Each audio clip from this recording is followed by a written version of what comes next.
perlu berada di sisi kita sebagai sumber inspirasi, sumber ilhamku. Tu dah lagu lama. Kan? Isteri itu sebagai sumber inspirasi kita, suami itu sebagai sumber inspirasi kita. Kan? Ada caranya. Yang Islam ajar bagaimana kita menghargai suami. Berikan pujian kepada, walaupun saiznya sudah 4XL. Abangnya handsome lah. Daripada dulu sampai sekarang abang tetap handsome. Udahlah nak pergi, jangan sudahlah tu Minah nak pergi aku tahu je dah aku ni dah begini. Tak ada bang, sungguh abang ni handsome. Wajah abang yang handsome. Badan abang dah lama tak handsome. Nak tegur tu pun ada cara. Abang, muka abang handsome sampai sekarang. Badan abang je yang tak handsome. Abang nak tak badan abang handsome? Belilah Alpha-Lift HD2. Nanti badan abang akan kembali handsome. Jadi suami pun seronok lah. Isteri pun macam tu. Tengok macam mana Nabi SAW dengan Siti Aisyah. Bila Siti Aisyah suapkan makanan kepada Nabi, Siti Aisyah tanya, "Ya Rasulullah, sedap tak makanan saya pagi ni?" Nabi jawab, sedap. Nabi suap balik pada Aisyah. Aisyah rasa, masih sikit lah. Nabi tersenyum je. Tahu pun, lagi kata tahu pun. Tahu tak apa. Tahu tak apa. Jadi kaedah Nabi. Jadi Islam ajar semua itu. Sama ada dalam ibadah, dalam semayangnya, solatnya, dalam semayangnya, puasanya, zakatnya, hajinya. Sama ada dalam pekerjaan, perniagaan, pentadbiran, semua Islam ajar. Kan? Islam ajar kita kalau dalam pekerjaan mesti pertamanya apa dia tuan-tuan? Amanah. Amanah. Bukan kata amanah tu lui bedui, masuk pukul 4, pukul 8, keluar pukul 4 syap-syap. Tidak.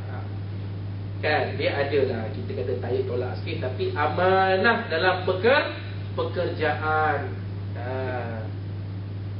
Kalau dah minat mengait tu, carilah waktu break. Pukul 1 sampai 2 tu mengaitlah sekali. Ini masa bekerja mengait juga. Kacau tu. Kan? Bukan masa bekerja tak boleh Facebook. Boleh Facebook.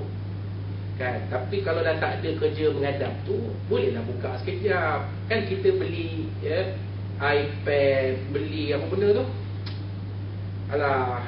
iPad dan sebagainya lah, yang bagai-bagai Android tu lah. Kan? Bolehlah buka sekejap. Kalau tak ada kerja, kalau ada kerja, tak apa, tinggal dulu. Tulis kat status, minta maaf kawan-kawan semua, hari ni sibuk sikit, kata. Bukan tak boleh buat Facebook, boleh. Saya pun ada Facebook juga. Kan? Itu amanah tu. Kan? Jadi semua tu diajar oleh Islam.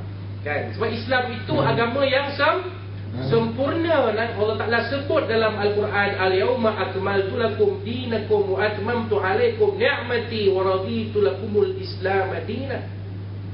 Allah Ta'ala redha Islam ini cara hidup untuk kita sekalian manusia, khususnya kita yang beragama Islam.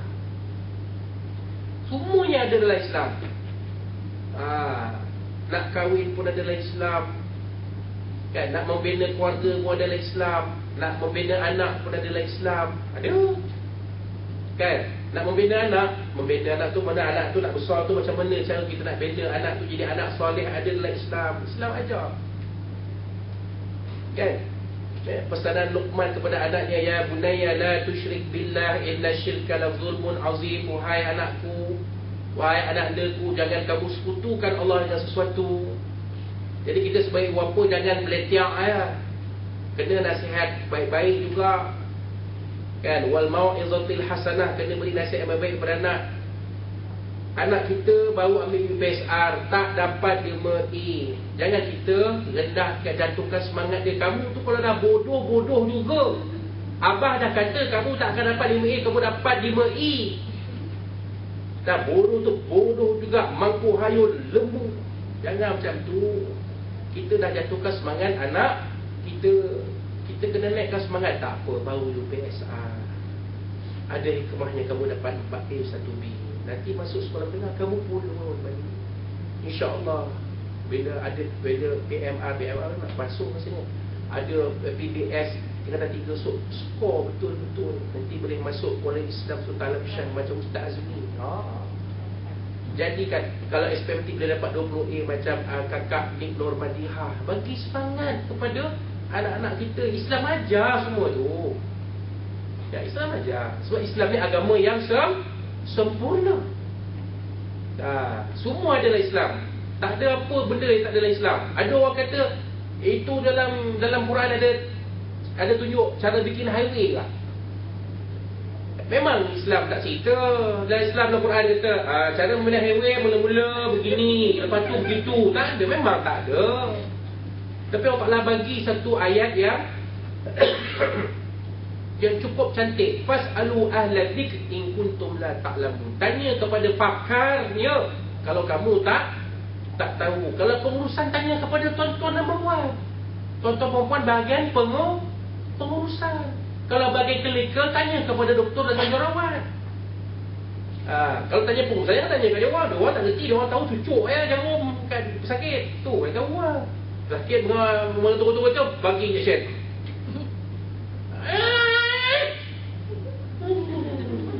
Itu yang tahu lah. Tanya pengurusan, tak reti lah. Kan. Ataupun tanya pada tuan-tuan perempuan macam mana cara nak mengawal memberi suntikan kepada pesakit yang berkelakuan tak normal. Mana kita tahu, bukan bidang kita.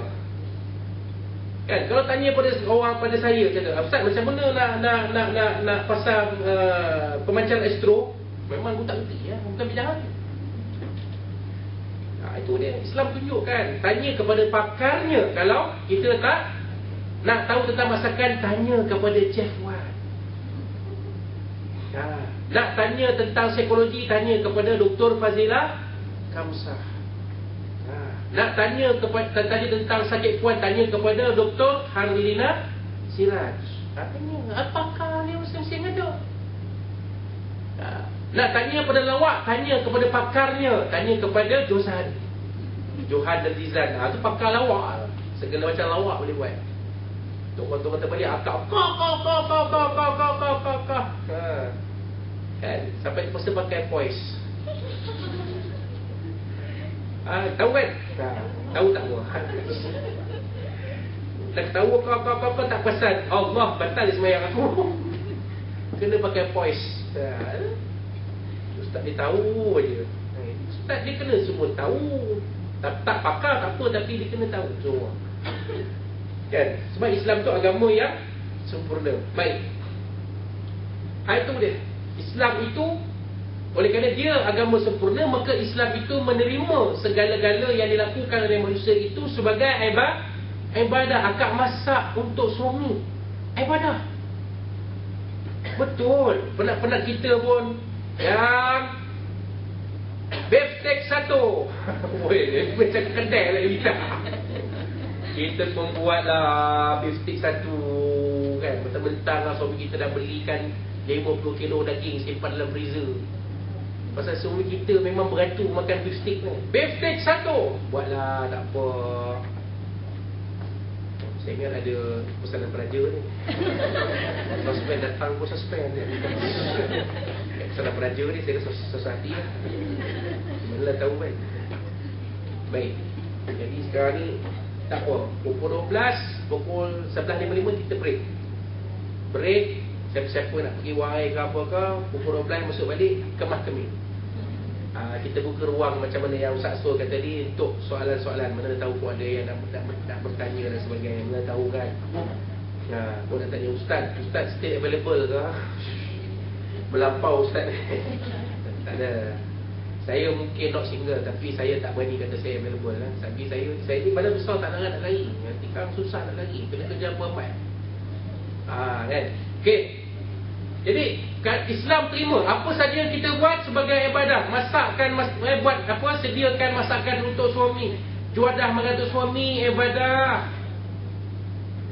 Suami pula tolong isteri di rumah pun ibadah. Tolong basuh baju, guna mesin basuh, tolong sidaikan dia ampayan, ibadah. Tolong basuh berak anak, ibadah. Jatuhkan maruah kita suami. Yang saya tanya kepada abang-abang yang lelaki yang tak berapa orang ada,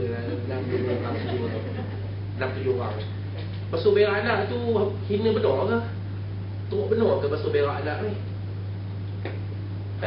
Kita anak sampai 8 orang. Yang kecil 5 orang.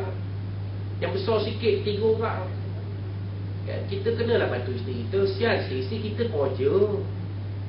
Kan, kita kerja, isteri kita kerja, kena sama-sama berkongsi kerja rumah tangga. Apa salahnya? Saya itulah. Bang basuh berak kan? Tak apa, bawa budak tu, sambil-sambil tu gurau dengan dia. Apa salahnya? Ini benar ke basuh berak anak ni? Tak hina. Tapi lawan itu kita mesti kerana Allah Subhanahu wa ta'ala. Ada apa? Hina ke kita sidai baju? Oman dia? Kita lelaki macu. Macu apa? Takut ke orang kata alah Azman si Iman tu takut bini. Tak sidai baju tutup bini tu. Dia mengata orang dia sendiri lebih takut bini. Tak percaya tanya ke jalan ni. Mengata orang dia sendiri takut bini.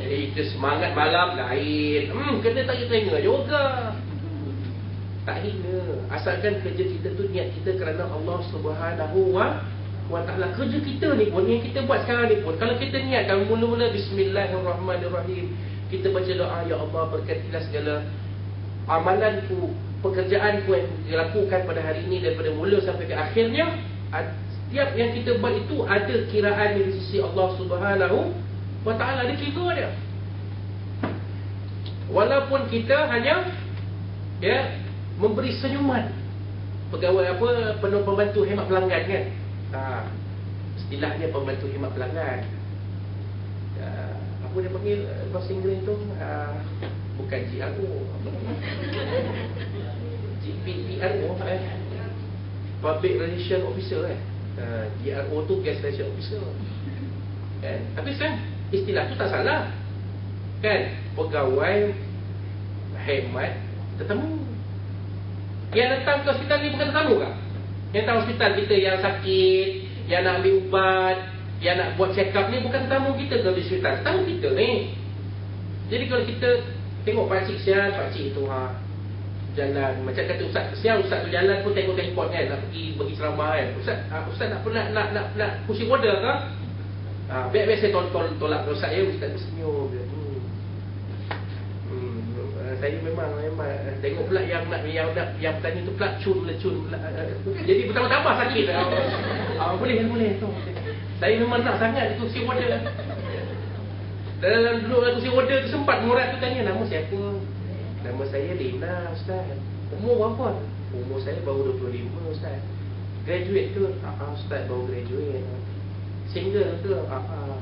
Ustaz single lagi. Ada nombor phone tak? Sakit-sakit duduk atas kursi roda pun sempat minta nombor phone ni. Gatal betul ustaz ni. Tapi sebab ustaz tu tetamu kita, maka kita layan dia.